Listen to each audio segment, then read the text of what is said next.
You're tuned in to More Living with Jim Brogan, broadcast live from the Brogan Financial Studios at News Talk 98.7, where old-fashioned values, expert knowledge, and genuine understanding come together to give you the retirement straight talk you deserve.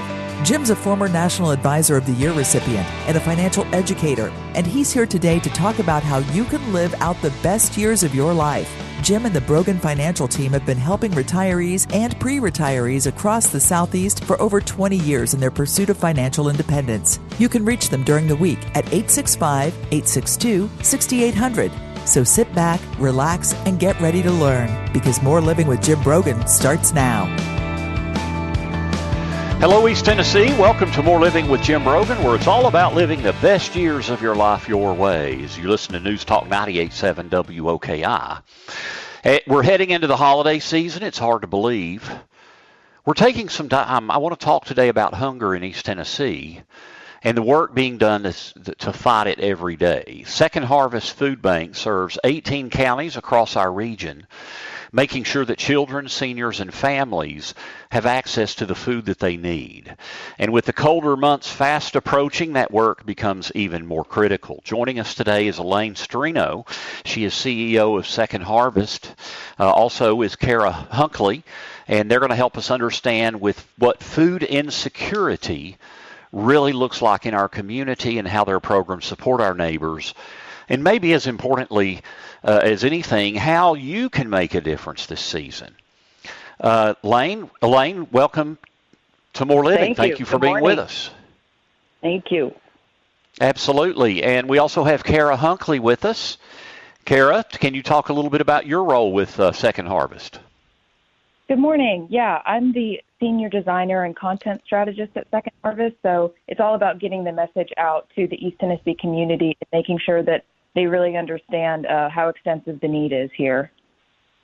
Absolutely. Now, Elaine, you've been executive director since 1993. That's quite a record of service. What led you to this role way back when? I mean, it's almost 30 years ago. Yes, actually 32.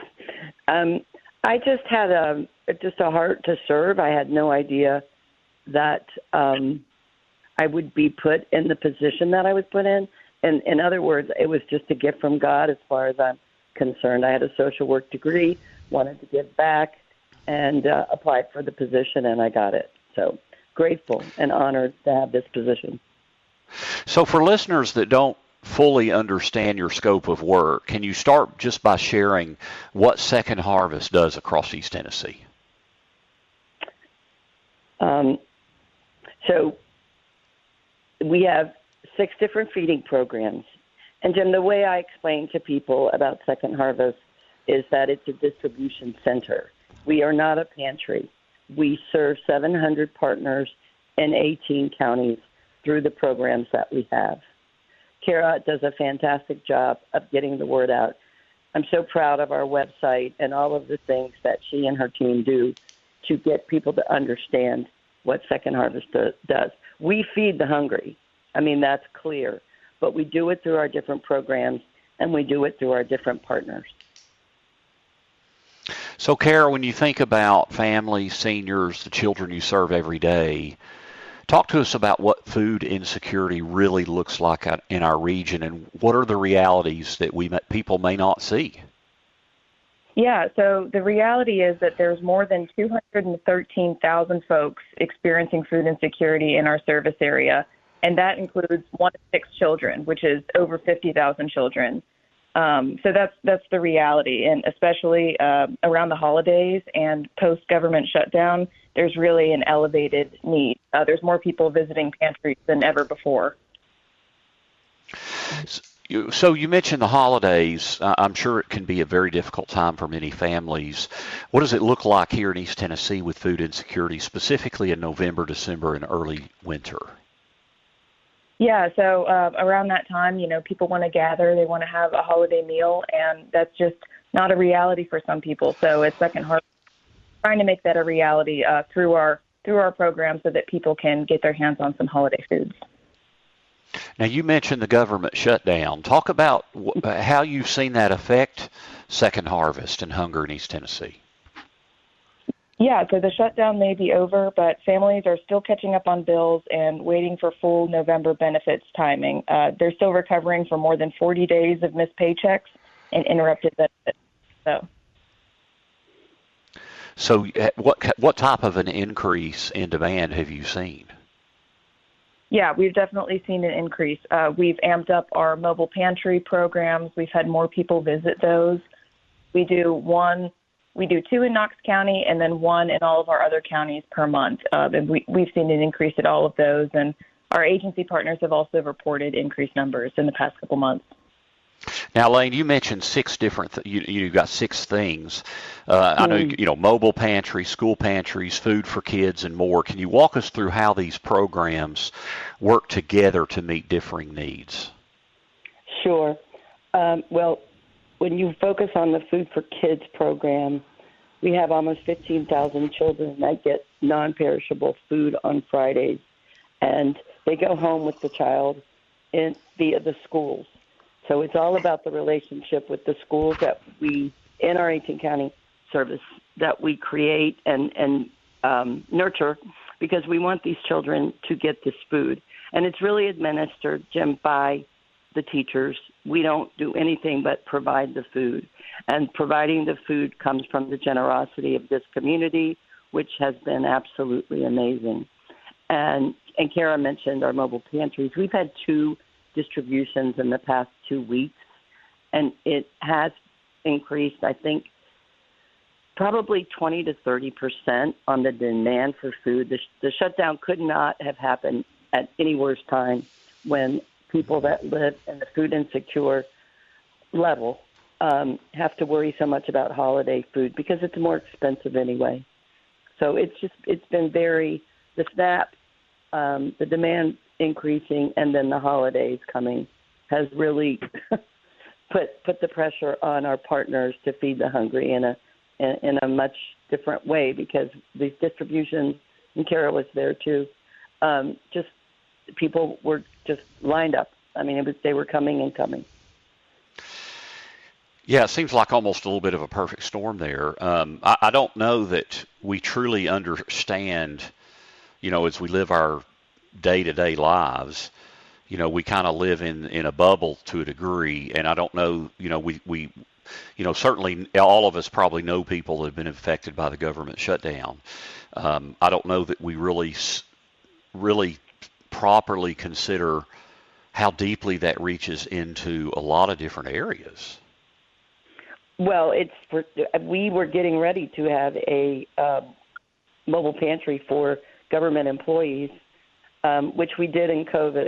It was very similar to COVID for us because, as you know, during COVID, people just lost their jobs overnight, and essentially that's what was happening during the shutdown. But thankfully, we didn't have to do that, and we're grateful that we didn't. But there still has been an increase in demand. What types of extra seasonal needs do you face this type of year? And I mean, I guess, you have specific food items you need. You have probably more need for volunteers. Is there increased financial pressures? Talk a little bit about the needs this time of year. Okay. This is definitely the demand increases because holiday food is more expensive. And so we do put an appeal out to the public. And again, you heard me say, and I mean this, the community's just been absolutely amazing in their generosity for the gifts. So that is what we focus on every year around the holidays. It was just kind of doubled and or tripled this past month, essentially. And so yes, we need food, and we buy it through the funding. And then we also need volunteers. And Kara, I'll let you give the website, because really, Jim, that's the best story that tells you what Second Harvest does is our website. Yeah. So if you go to secondharvestetn.org/give, you can explore all kinds of different ways to get involved, like making a monetary gift, joining a giving society with a monthly gift or plan giving, signing up to volunteer, or starting a traditional or virtual food drive. I would imagine that this is, I mean, the good thing is this is a time of the year where I would think you have more people stepping up as volunteers. Is that typically the case? There's a focus, absolutely. We get so many companies that come in and volunteer. They give back. It's pretty cool when a company brings a team in, and instead of working in their offices for an afternoon, they come in and sort food. We have a lot of that. And then we just have regular volunteers, too, that want to help us pack food, and that's what we do. And this is definitely the busiest time. We have so many food drives, and just to focus on the hungry, which we appreciate, very grateful. And, again, take any donation at any time.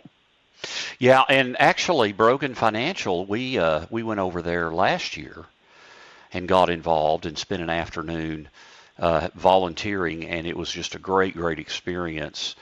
Can you talk a little bit about special holiday programs and all the things that go on behind the scenes with things like Thanksgiving meal boxes, holiday meal distributions, all of those kinds of things? You know, all the things it takes to make those things happen and become a reality. Right. Well, thank you for coming out. We really appreciate it, and I hope you guys had a good experience. What we do around the holidays, it's more expensive. A ham is more expensive, and a turkey is more expensive. That is not something we put in our food boxes once the holidays are over. So that's just one example of, literally our food procurement person starts looking at prices of hams and turkeys late spring, early summer to make sure we get the best deal. That's one example. And then the food drives. That if I'm talking about the holiday season in any way, the food drives, they expand. And so our team is very busy going around delivering boxes and picking up food, and we are very grateful for that. Those really are the two examples. The challenge is, Jim, we love the attention we get during the holidays, but we all eat year-round, and so do the people that we feed. So those would be the two biggest focuses. We also have our biggest fundraiser, which is Thursday, December 4th, and we match every gift that we get. It's called Double Your Donation Day, and we are ready to take the phone calls and for the online gifts, because a gift will be doubled that whole day. That's great. Actually, I want to get to that about what happens come January. We get into our coldest months, and all these drives that happen in the holidays go away. I actually want to get into that. We're visiting this morning with Second Harvest, and we're talking about all the great things they do in the community. So we'll have more with Elaine Strano, the executive director, and Kara Hunkley as well. This is More Living with Jim Brogan right here on News Talk 98.7 WOKI. Welcome back to News Talk 98.7's Brogan Financial Studios, where Jim Brogan is coming to you live with important news and advice to help you achieve your dream retirement.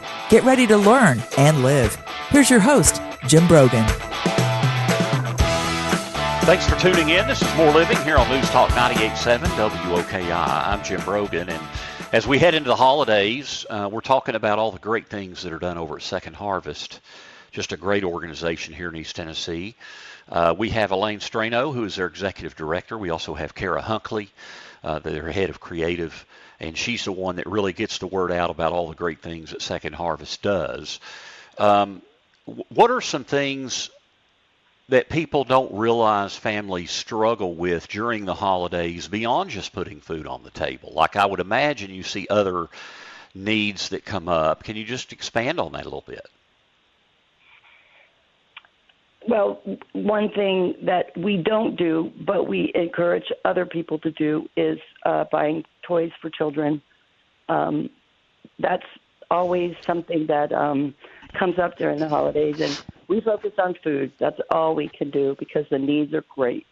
But I always want to endorse that and volunteering at Second Harvest just to help us in that way. It's so hard, Jim, to explain food insecurity to people. And when you hear the numbers that Kara was sharing. People have a hard time with that. But during the recession of '08, I realized quickly that so many people I knew lost their jobs just overnight, again, kind of like COVID. And we all have to go back and think, how many paychecks are we away from that situation where people would need food? And you in the financial world, you know this more than anybody. So that's something I always think about. But again, we just do food, but I always want to help a family with a gift for a child. So they always have something under the Christmas tree on December 25. Yeah, that's a great word. Now you mentioned there towards the end of the first segment, I mean, people have to eat year-round. Certainly, there are some increased needs this time of year as we head into holidays, but you also have extra drives. You have businesses, all kinds of people doing different things. You have, I would imagine, as you mentioned, increase in volunteers. But then come January, we head into the coldest months of the year. I would imagine the needs are pretty still severe. Do you see volunteer shortages and other things? What can people be aware that they can be doing to step up, in terms of filling? How big is that need? Well, it stays consistent. Again, the 212,000 people that live at or below the poverty level in our service area. And again, that doesn't mean they're all needing Second Harvest, but that's the number that we deal with throughout our 18-county service area every day. So to answer your question, I would just say if they have the means to give a monthly gift, please do, because, again, we're buying food in January for March, and we're buying food for March and June, and our lean season is the summer, and our giving season is right now. And, again, we've just received so many gifts, and we're grateful. But when January comes, there's a real non-focus on feeding people, and I don't mean that in a mean way. It's just people have other thoughts. But we are very much there 365 days a year, and a monthly gift would be something that would be a great thing for us. Yeah, that's a great word. When you look back at the past year, are there what moments stand out to you as defining what Second Harvest is all about? Can you share an anecdote? I can, and I know Kara can too. I will tell you the past month has been insane. I mean, I have been there 32 years, and the only thing that I can apply it to is COVID, because people that were so worried about losing SNAP, the phone was ringing constantly, and the people on the other end of the phone were just scared, and the anxieties they were sharing. Where can I get food when my SNAP stops? And Kara, you can share your experience. She hasn't been there as long as me, but it was insane, wasn't it, Kara? Yeah. Something that comes to mind for me is just last week at our Thanksgiving distribution. The gates didn't open until 8 a.m., but we had folks getting there at 1, 2 a.m. And if that doesn't show you what the need is like, that people were there that early to make sure they could secure a Thanksgiving meal. Isn't that insane, Jim? That is kind of I thought you were going to say like 6:37 in the morning. We had a big line backed up. I wasn't expecting 1 or 2 in the morning. That's pretty crazy. Yeah. And that does underscore the need. Are there any misconceptions about or myths about food insecurity that you often find yourself correcting? Absolutely. I'm one of the challenges if I'm talking to a Rotary or a Sertoma, and some person who means well, I just wish they could all work for a living.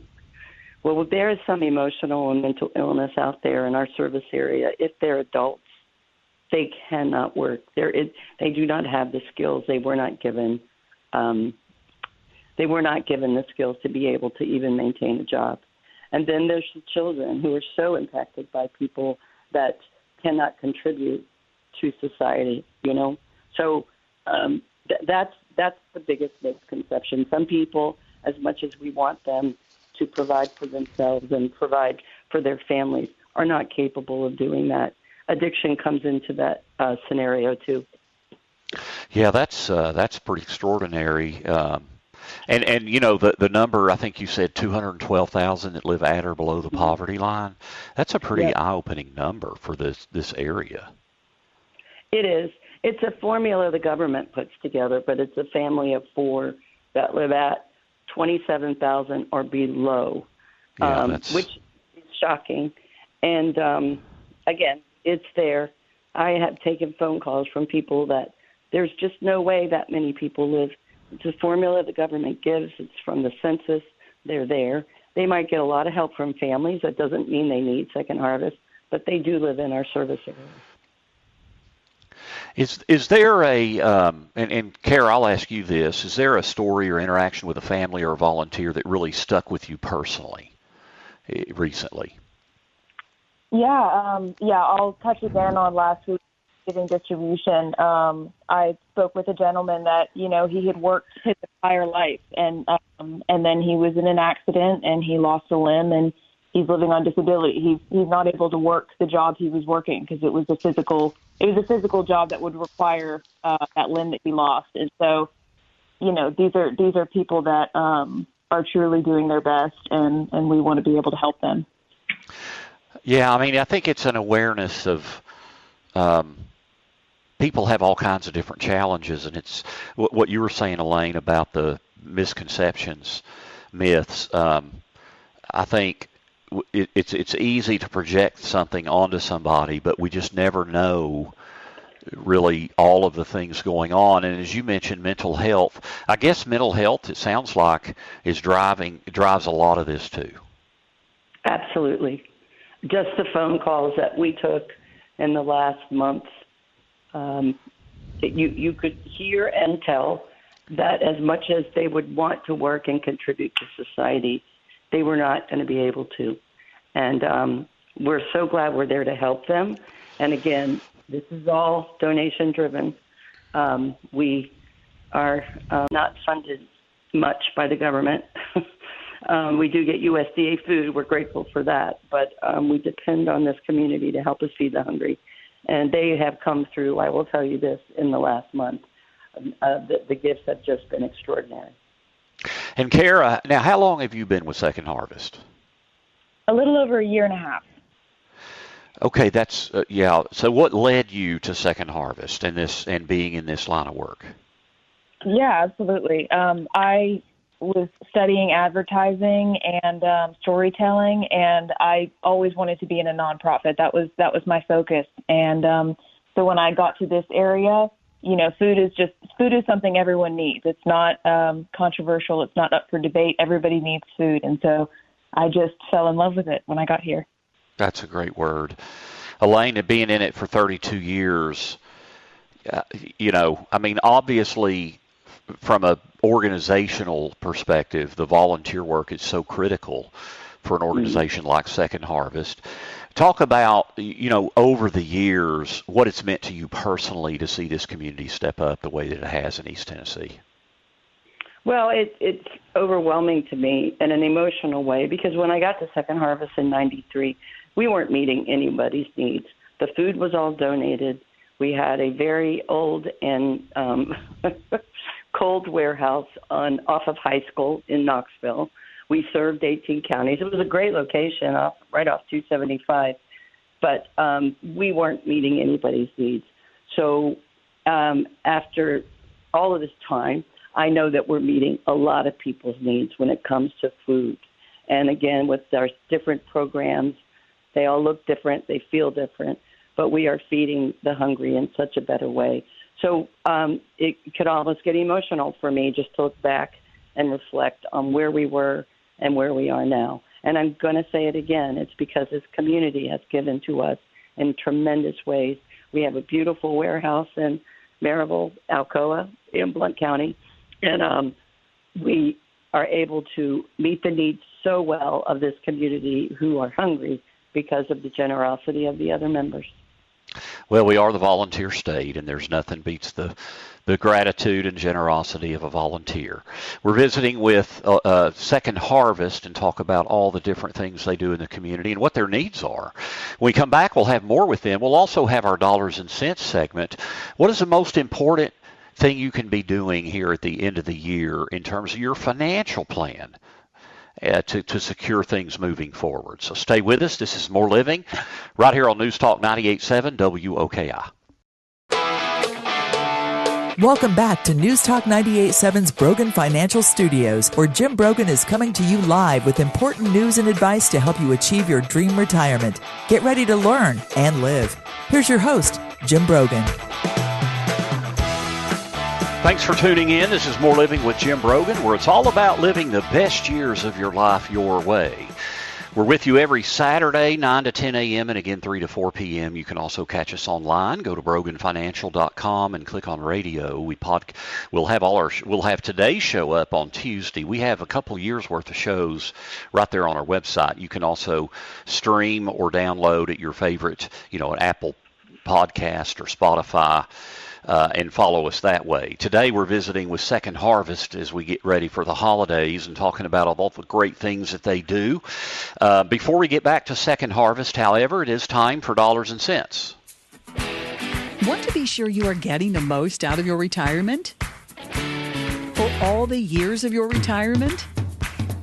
That's the primary goal of More Living with Jim Brogan and our Dollars and Cents segment, where we provide you with an important financial tip that will help positively impact the quality of your life in retirement. And now, here's Jim with this week's Dollars and Cents tip. Year-end tax planning. I think of all of the things that you can be doing this time of year with your financial plan. I think tax planning moving as we close out 2025 and headed into 2026 is as important as anything. When you look at our tax system, what do you see in the future? I know we just passed the One Big Beautiful Bill Act, which made the Tax Cuts and Jobs Act, many of those brackets and tax rates permanent, but how permanent? Only permanent in the sense that Congress can be permanent. They can change the law at any time.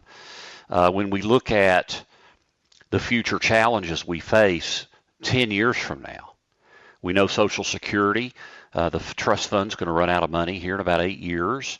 The unfunded liabilities for Medicare, prescription drugs, those things are just off the charts, healthcare costs. And so, we already have roughly almost $38 trillion in debt. We have close to $100 trillion of additional unfunded liabilities expected in the future. So what can we expect with the future of tax rates? I think it's very, very likely taxes 10 years from now will be much higher than they are now. We have a math issue with the debt and with government spending. The economy's just not growing fast enough to keep up with the debt and the interest on the debt and all those things. There's different ways to solve that problem, but I think tax increases usually are the first thing a government does. And if we look at historically where we've been with tax rates, we're in a pretty low tax environment today for federal income tax. So, tax planning, this is the time we should be really sharpening our pencils. What we do every year in March and April and maybe even in February is not tax planning, that's tax preparation.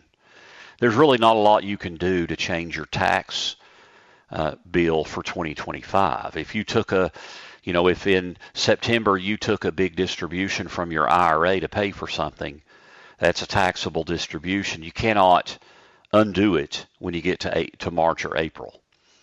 So tax planning is much more powerful than tax preparation. That's looking forward to the future and being intentional about our taxes.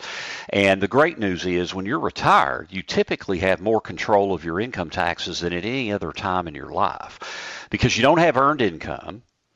You determine where and how to take income from your investments and how those things may be taxed or not taxed.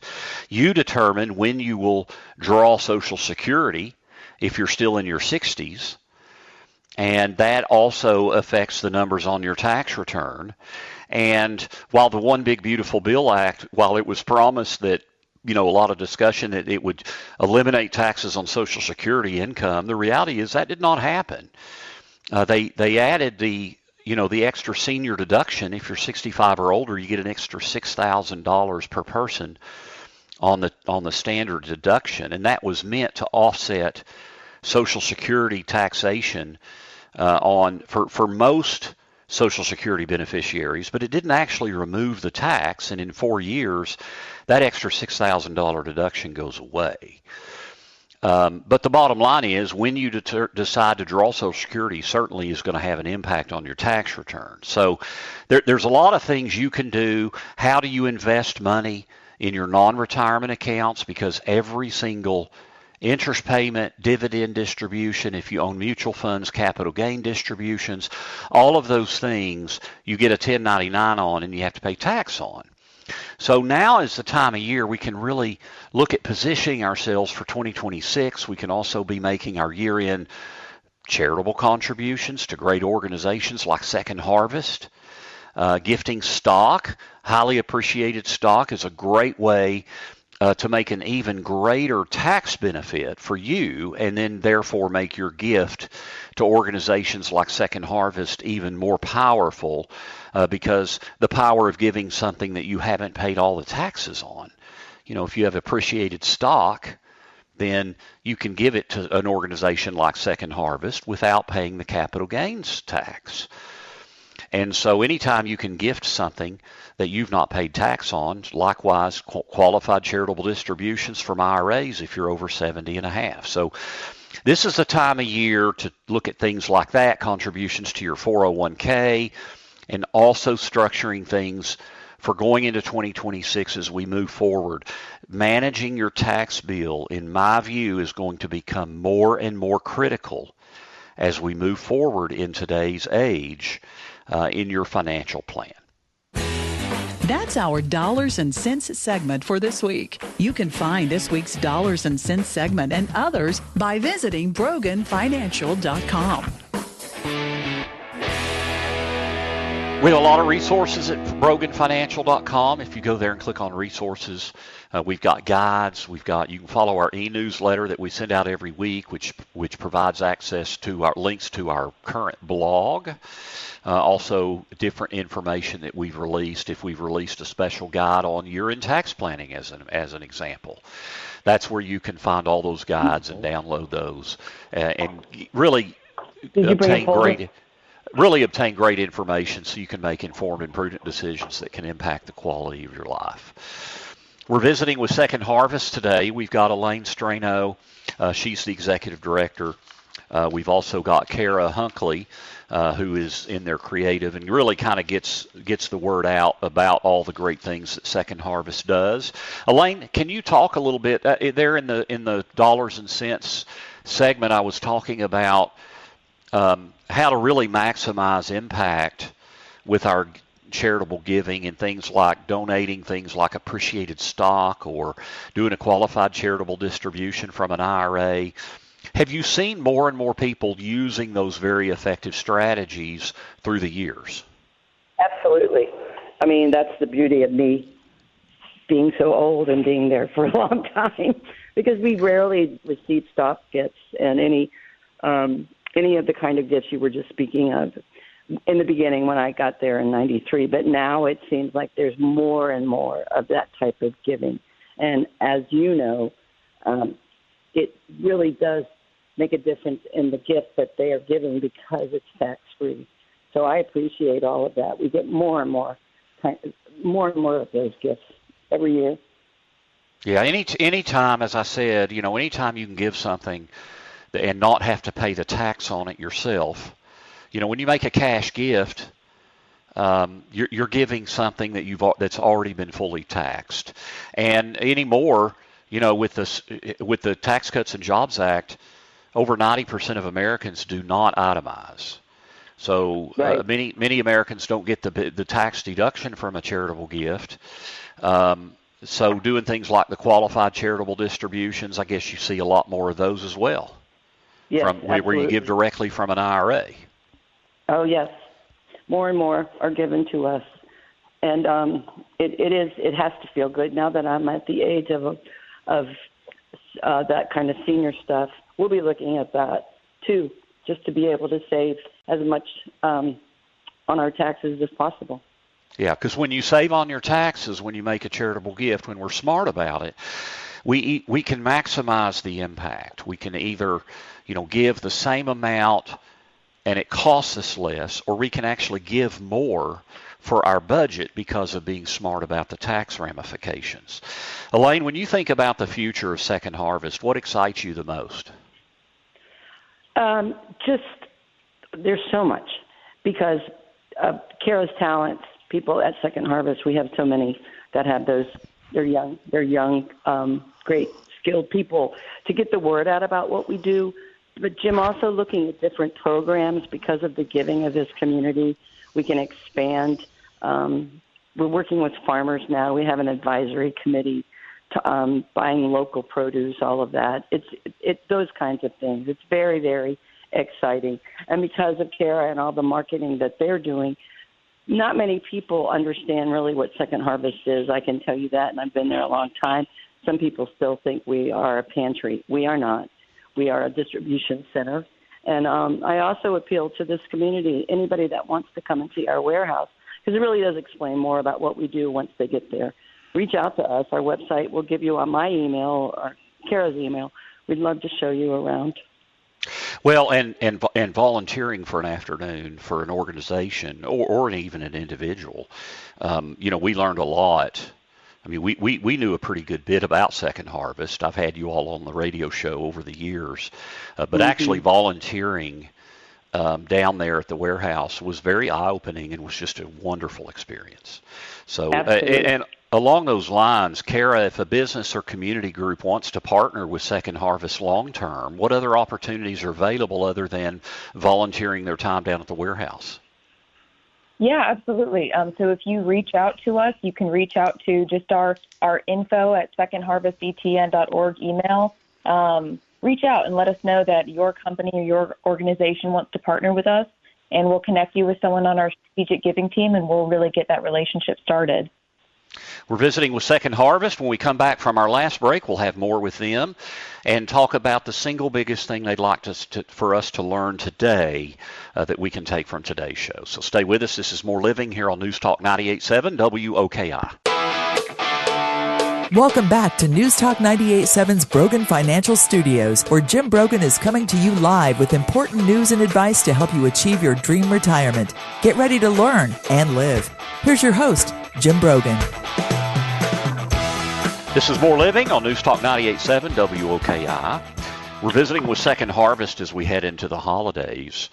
I just want to bring up, if I could, Elaine, the power and Kara, the power of giving. I talk about this in our financial planning with a lot of people, and I've talked about it a lot on this show. We live in a society that is so materialistic. We're bombarded with images of things, both in our media and now online. And, they asked J.D. Rockefeller how much money's enough, and his answer was a little bit more. And that can be the case when the focus is on the money. And I think when we give, it gets us outside of ourselves, and it does a wonderful job at helping with our money-life balance.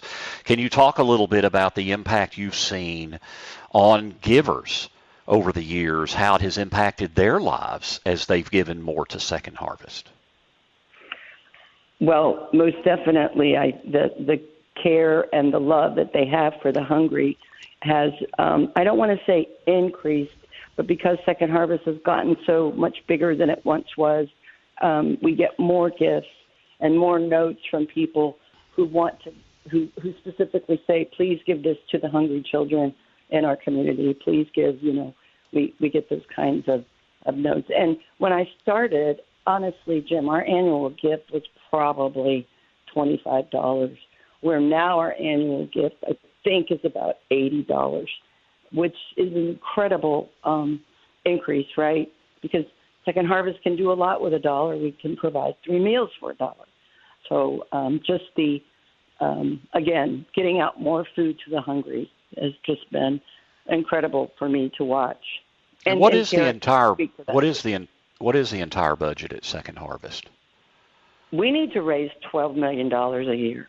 That is our goal, because we have 60 very well, hardworking, great staff, and they, most of our work is in our trucks and our drivers, and we have 14 vehicles, I believe. So we've been able to. Am I right, Kara? Maybe it's less than 14. Yeah, and 95 cents out of every dollar that's donated goes directly into our hunger relief program. So I think that's something that's really important for folks to grasp when they're donating, that 95 cents goes directly back into those hunger relief programs, and 5 cents is used for maintaining our fleet and making sure that we can keep that food moving on the road.